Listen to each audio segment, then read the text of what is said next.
Be perfect. What do you feel when you hear that? Be perfect. To make it even worse, it says, be perfect just as your heavenly Father is perfect.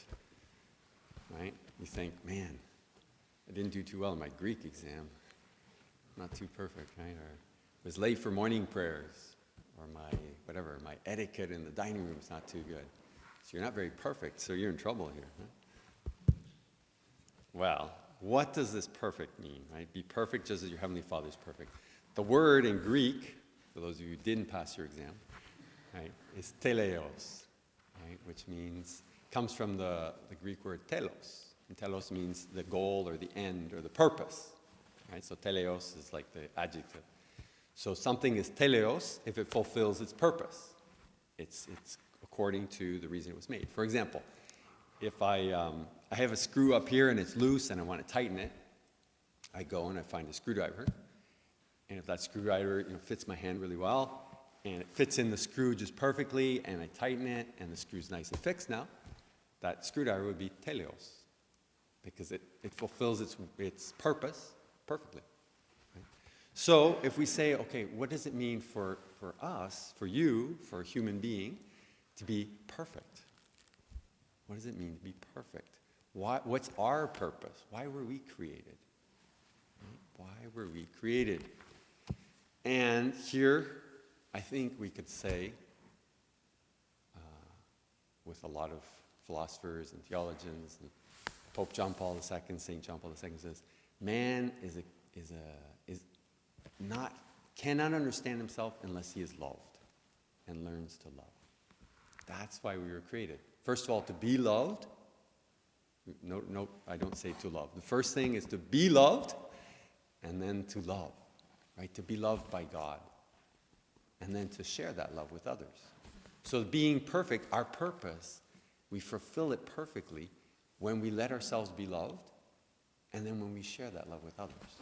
So I think that's what Christ is asking. That's when we read the gospel, that's ultimately what he's telling us, right? You've heard it said, eye for eye, tooth for tooth. But I say, offer no resistance to one who's evil. So he's giving us all these indications of how we're called to receive love and give love, right? And be generous. Be like God, who lets his sun shine on the good and the evil, and lets his rain fall on the good and evil. To go beyond the minimum, right? If they ask you to go 1 mile, go 2. If they ask for your tunic, give them your cloak as well. Go beyond what's called for, right? And I remember the first time I visited the novitiate, this was in our novitiate in Canada, one of the things that really struck me is I just arrived on a Friday afternoon, and then Friday evening I was having dinner with the novices in the dining room, and they had reading at dinner, which was kind of strange for me, and I wasn't used to sitting there and listening to someone read a book and not talking.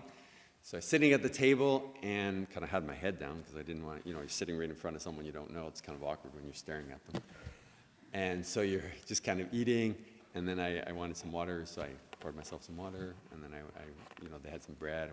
So I took the bread, and then I needed some salt, so I took the salt. The table was a big table, like here, and I was like, everything I needed was right there. And so I started looking out of the corner of my eyes. I was paying attention, and I noticed that the brothers were kind of like paying attention. Anything they thought I might need, they kind of like indicated to someone else, and they moved it so that it would be like right in front of me.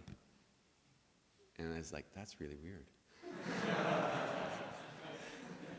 I've never seen that before, right? Because when a man is eating, he's pretty focused on what he's eating, right? And he's not usually focused on what other people need, right? To the point where you have to say, hey, pass the milk. Huh? Right? But these young men were. And it really struck me, right? That was 27 years ago. 27 years ago, almost to the day. It was early February. It would have been February like 5th or so, right? So 27 years ago, and I still remember. And I remember as I left the novitiate, the one idea in my mind was, I'd like to be like these guys. I'd like to be like them. If I could be like them, I think I'd be happier, right? Why? Because I had seen this perfection. They were striving to be perfect, to love, They'd received the love, and they were giving love. And that's the thing. Okay, so once, like I said at the beginning, sometimes we're so focused on trying to love, which is good, but we have to remember the first step is to be loved. And that's why we're here. We come here to fill up on love so that we can later go out and give love. Right? So as we approach, we're starting Lent in a couple days. It's a great time to be working on this. This is a great plan of life, a great resolution for your 40 days preparing up to Easter, where we see the complete and extreme love of giving. Christ gives his entire life for us, right? So I invite all of you today to be perfect, just as your Heavenly Father is perfect. Let yourself be loved by staying close to the Lord, receiving his grace in the sacraments of confession, Holy Communion, and through prayer, and then going out and sharing that love. So go and be perfect just as your Heavenly Father is perfect.